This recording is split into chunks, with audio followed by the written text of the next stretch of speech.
Welcome back to another episode of Professor FNE Teaches History. So today we're going to be doing a review for the DBQ test that we have tomorrow. It's on the Reconstruction period and a little bit on post. Not everyone has the DBQ test because we're worldwide. And stuff. Yeah, whatever. This is for blind works. Yeah, this is just a Reconstruction and a little bit on post-Reconstruction society. So to start off, we just have some predictions for just blind work students. If you're not a blind work student, you can skip past this, but we believe that the DBQ prompt is going to be something like, to what extent did Reconstruction drastically change America? Or to what extent did the effects of Reconstruction actually work? Just something, the effects, really. Yeah, something to do what with you got out of it. The extent to which America actually changed. So, and with that, we have a simple example answer, which is that society changed politically and legally. There were new laws introduced. People were gaining rights. But this doesn't necessarily this doesn't necessarily play out in practice, because in reality, a lot of the Southerners still did not accept the freedmen socially and economically. So while there was change in politics and law, it doesn't mean that there was actual changes in society. So that's just an example answer that has some nuance to it, that also has a lot of evidence to back it up. So that's the main theme, is that society changed in theory, not practice. And that's not something you want to say as a thesis. You want to provide details, and you don't need to provide exact details, but you need to bend it a certain way to make it your own. I mean, I could say this about any other thing. It needs to be original. Historical context. Yeah. And you don't even need that in your thesis, but your thesis has to be something related to Reconstruction. When I could say that about my life yesterday. Yeah. So where's the eraser? Right there, yeah. So just some historical context. As we know, the Civil War ended. The Southern economy is destroyed. There's now millions and millions of people that were formerly enslaved that are now free and don't exactly know their role in society. So that's where Reconstruction comes in, where, just to summarize, the core goals of Reconstruction was to rebuild the South, their economy, their governments, everything, as well as reintegrating the South into the Union, because that was definitely a challenge. And then they wanted to make sure that they were protecting the rights of the people they just freed, the formerly enslaved. And lastly, they were going to redefine what it meant to be an American citizen on a national level. The actual, exactly what citizenship meant, what rights it guaranteed you, and who it applied to. So this theme of reintegration is a big thing because it applies to things. AA means African American. I don't feel like spelling it out.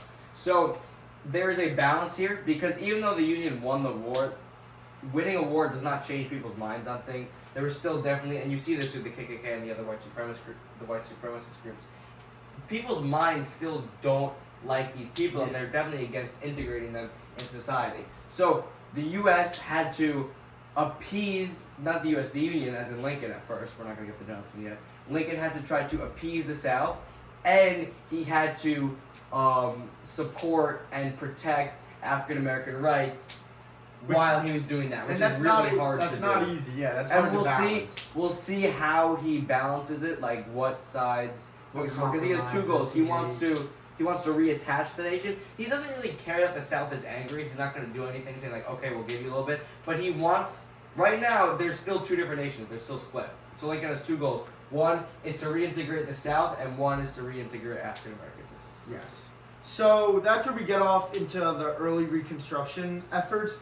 So at first, there were many organizations that weren't super official. There was the Freedmen's Bureau, which I'm sure you guys remember, which They provided a lot of necessities to the freedmen that were poor. They provided them with food, medical care, education, legal assistance, just a bunch of things that most people have in their lives, and they felt that the freedmen should deserve.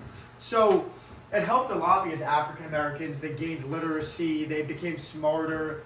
Eventually, they were going to sort of assimilate to society. But still the main issue was land. Mm-hmm. African Americans, they did not have land. The Freedmen's Bureau did not really help them. Was this 40 and a mule? What do you mean? You don't remember that? No. I might not have been there. So, do you want to talk about that? Well, I don't know if it actually was. Oh. So, yeah, they didn't get land, and that's like the main thing in society. To really excel, especially economically, you kind of have to have your own land. And because they didn't have land, the economic dependence continued, where slaves were dependent on white men, whether it was in a factory or a plantation, to grant them with food and money. So freedom without land, like it kind of limited independence a lot. Yeah. So Sharecropping? you start that. Okay. Okay, so we see how people, because people in power, Lincoln now, they have different ideas on how they want to run their country, and they are able to, of course, they're able to kind of use their philosophy on what should happen to actually make moves. And of course, it's not purely Lincoln's ideas. We're going to see some of Congress's ideas too. But I'm trying to lock this in place. Just keep going. okay, what ends up happening is that there are some disagreements. Now, Lincoln's goals are to reattach the nation again, and we saw that at the start of the Civil War. Although, like in elementary school, like, oh my God, Lincoln was amazing. He didn't like slavery. He successfully ended it. But his original goal for the Civil War was not based on the idealistic fact that slavery should end. It was based on the South disattached from us. We need to reattach them and reintegrate them. And we see this idea again through his 10% plan. So Lincoln's 10% plan said that 10% of, in order for a state to get reinstated as part of the Union, 10% of the people had to take an oath of loyalty, accept emancipation. And the goal of this was not to get the entirety of that state on their side, but instead just to reunify the states quickly. Yeah, so I mean, I know 10% might seem like a low amount, which was kind of showing that Lincoln really wanted to get the Union back reunited. Mm-hmm. So this might later cause some problems, because if only 10% of a state is on board with something, that still leaves 90% that's not, Mm-hmm. and we're going to see how that comes up later. And now, so this 10% plan passed, but there was a radical Republican version that was the Wade Davis bill. This bill ended up getting vetoed by Lincoln. It said, it was the same thing basically, but instead of 10%, they bumped that up to 50. And that definitely gave a stronger guarantee to freedom, but again, as we said, it allowed for a more slower reunification of these southern states, and Lincoln just wanted to get the country on the same page. He didn't want to deal with any of the extra bells and whistles that would come with an ununified nation, so he vetoed it, and this shows basically just disagreement on how deep change should go. And we see that with Johnson, and we see that not just with the president, but just this by Congress? every other opinions. Yes. So it shows how not only there's disagreements within the White House. The president and Congress are literally proposing like almost opposite bills. So it shows that the main thing is this was a brand new situation. No president had ever been faced with reintegrating states into society as well as a whole new group of people. So there was a lot of trial and error and a lot of different ways to go about it. Yeah. So next, Lincoln gets shot. Big surprise, and we see a shift in leadership, and a man specifically by the name of Andrew Johnson, who was not the best president. In fact, some people call him the worst president. He was a Southern Democrat. He believed in state control and state power. He believed that states should control race relations, and he opposed black suffrage. So how did this man get elected president? I'm not sure. Well, he was Lincoln's VP, and then he got shot. Lincoln got shot, so he wasn't elected.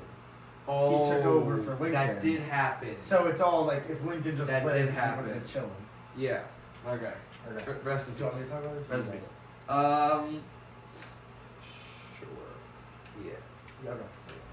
So, Mr. Evans, Professor E introduced Andrew Johnson, who Yes, sir. was a Democrat, unlike Lincoln, who was a Republican. So it showed a shift in political ideology in office. He was a former slaveholder himself. He believed states should control race, whatever. So when it came to Reconstruction, in his eyes, he believed we should forgive the South, move past it. And while, yes, that was probably a good idea to reintegrate the South back in and reinstate the Union. If the South, the issue is that because the South wasn't punished, they feel they've done nothing wrong. So he pardoned a lot of Confederates, which made a lot of people that fought for the Union a little bit upset. He helped a lot of the Southern elites regain their political power that they had before the war, like those generals and Confederate leaders. And he didn't really like have a lot of federal oversight. Like he didn't really care if the laws were being followed. He left a lot of it up to the states, and obviously the Southern states were not gonna do what they should have been doing. Yeah. And really, did he actually actively appoint these Southern elites back in power? No, but what he did is nothing. And because he didn't do anything in a time where things needed to be done, he gave this leeway for Southern elites to gain back power. And because of his ideology that states should kind of do their own things, it was very like a laissez-faire policy. The South was basically able to go back to normal, and this was seen as a big step backward. Yeah, so then because of this lack of enforcement and lack of rule, the South introduced black codes. So black codes were state laws that were made. Yeah, okay, you want to talk about them? Yeah, I read a book about it. Oh, you wrote a children's book on it. In theory. No, it wasn't a children's book. My independent reading thing. So this has nothing to do with Johnson. This is just a process that society did. So The South. there were I don't like how this is worded. You're It's just stupid. stupid. So there were two things that happened here. One had to do with how society just worked at the time, and the other one had to do with the actual Southern elites that tried. How much were we at? Just go fast. The Southern elites that were actually trying to bring back slavery. So first we're going to talk about sharecropping, which is just it wasn't really caused by people that were like, yeah, we need to bring back slavery. It was just an effect of society on the fact that blacks didn't have a skill set. They were still dependent. They didn't have a skill set besides farming. They were illiterate, and people didn't like them. Yeah, they didn't have much contribution Yeah. to society beyond labor. So sharecropping is a process where kind of like little land apartments. So you would pay rent basically, but you would pay rent not with money, but also with the amount of food that you grow. So really, and these taxes, and not taxes, but like fees that these black people had to pay for using land were very high, and what it created was basically an endless and perpetual cycle of debt. So freed slaves, because they had no other options, they had to use this sharecropping process, and they were really just stuck in poverty. Now, black codes and chain gangs are a direct influence of Southern elites who are like, okay, we're going to bring slavery back, because they found a loophole in the 13th Amendment. The 13th Amendment states that slavery labor is not allowed unless It's like consensual. unless slaves get thrown in jail. Yeah. I want to say the exact one. I'm gonna look this up. How much percent do I have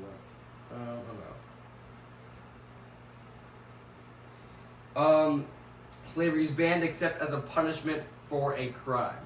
So, what these Southern elites would do is they would create their own crimes, which were black codes that applied specifically to African American individuals, and it would criminalize black people for trivial things like unemployment was a thing, and a lot of other really silly things. Once you turned 18, you had like 2 weeks to find a job, unless you were in prison. And that job was sharecropping. Yeah. So either way, you're kind of cooked. You were cooked.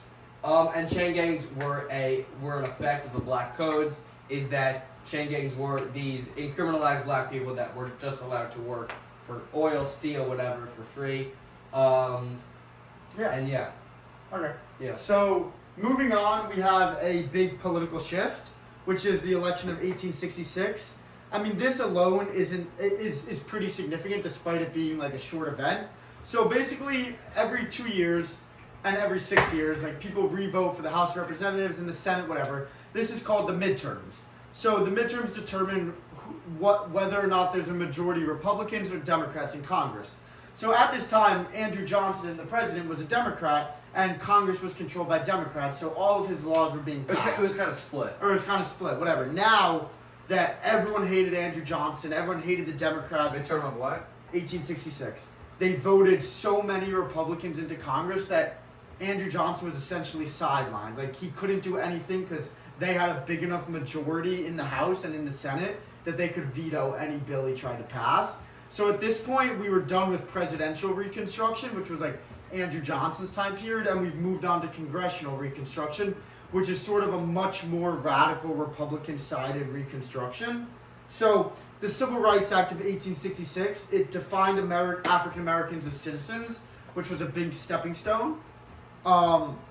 It overturned black codes, it abolished them. See, we see now that the federal government is starting to actually do stuff because Andrew Johnson's not the one in power anymore. And lastly, it passed over. If Johnson vetoed anything, they had more power than Johnson, essentially. So if it were how a president could veto something, but Congress could overturn that with a 2/3 supermajority. Yeah, so and they were able had to do that. They had the 2/3 supermajority. So because of that, they believed that it was time for the laws that they implemented, the 13th, 14th, 15th Amendment, to start actually being followed. Because of that, the Republican government, they sent a lot of soldiers to the South to actually enforce these laws. So they divided the South into 5 military districts. They sent federal troops there, and they required states to write new constitutions that were much more, progressive. So the Reconstruction constitutions. Yeah, the Reconstruction constitutions, they, as well as the Reconstruction Acts, they required black male suffrage, they required the ratification of the 14th Amendment, and, Congressional Reconstruction. Yeah. So now they were going to be brought into the Union, but it was going to be very controlled and very monitored.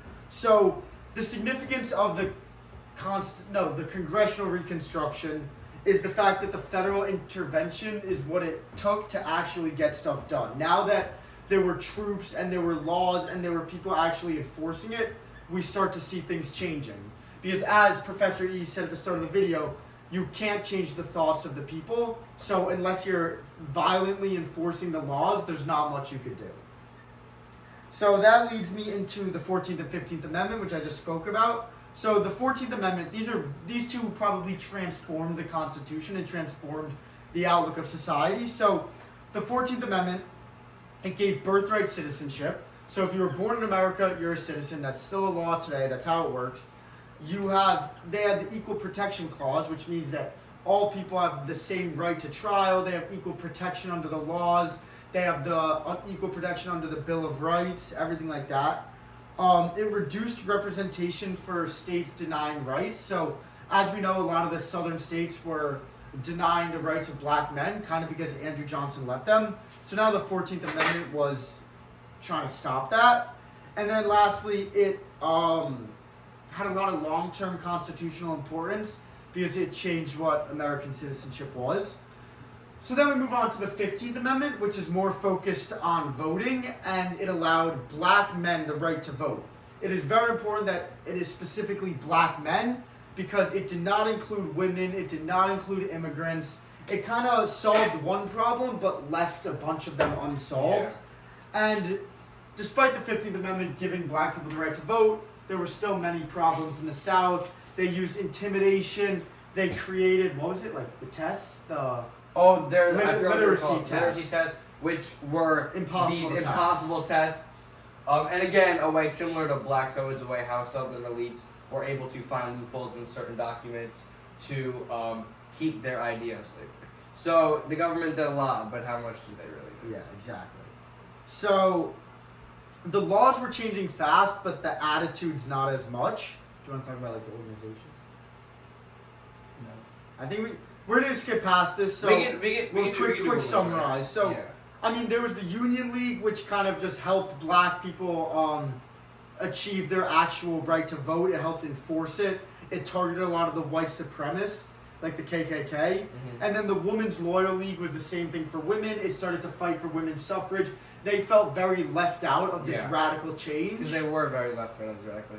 But a good thing to note is that what you don't want to do, especially during your DBQ, is you want to treat women's activism and African American activism as the same thing. Yeah. Not only were they not cohesive and unified, they They're actually not didn't different like people. each other. Yeah. A lot of women's rights activists like Susan B. Anthony was racist, and a lot of black men were still misogynistic, just like the rest of the world. Yeah. So that's just a few of the organizations that Yeah. that helped out. That's not going to really come up. So there were supporters and critics of Reconstruction. Obviously, this also isn't that important. Mm-hmm. So the supporters of Reconstruction were the Scallywags. Scalawags. The Scalawags. Wow, Scala. So it was the Southern whites that were backing Reconstruction. Mm-hmm. A lot of these people were seen as traitors. Yeah. I forgot who Traitors. yeah, who was the guy that What's the guy? was seen as a traitor because he was a politician that, whatever, he was a politician that kind of switched sides and was from the South but joined the North. I guess we'll never know. Yeah. And then there were carpetbaggers, which were the Northerners who moved south Mm-hmm. to help run the new government and make sure that everything was going smoothly. So, these people did different things for different motives, and there was different reactions to this. Some people thought that they were doing the right thing, that they were trying to they were trying to rebuild and reconstruct the South, but other people saw them as imperialistic and very selfish, because especially carpetbaggers, they were Northerners who moved south. They helped run new governments, but what they really did was exploit the vulnerability of the South's economy, especially, because what happened is that the South industrialized a lot during this time, because the plantation economy kind of collapsed. So when all these industrial institutions opened up, carpetbaggers were a group of people that really profited from this, and they got a really bad rep. And some scalawags too, but what these guys really did is they still shaped the South and how it is today. Opposition. The Ku Klux Klan used terror and violence to suppress black voting. A lot of people think, and I feel like a common just thought about it, is that they were created and they did these really violent things just because they didn't like these people and they didn't like the people. It was straight up love of the game. They didn't like the people. But it wasn't really just love of the game. What they did is they wanted to incite terror so black people wouldn't go out and vote.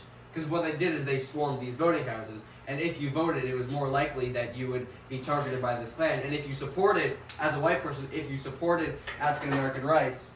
And this is all a change. So the reason the African Americans were voting was because they wanted Republicans who were going to help them. Yeah. But the Ku Klux Klan was using that intimidation and fear so they could keep Democrats who were going to allow them to keep doing what they're doing.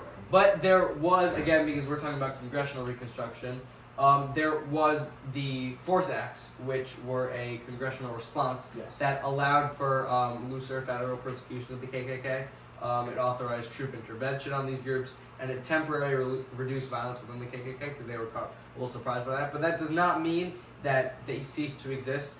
Are they still about? I believe so. And the message is still there. The message of fear is still there. That You would know. You could. Ladies and gentlemen, I apologize. Alright, continue. But there were limits of these enforcement. Northern fatigue. I don't know what the hell that means, honestly. Oh, basically, the North.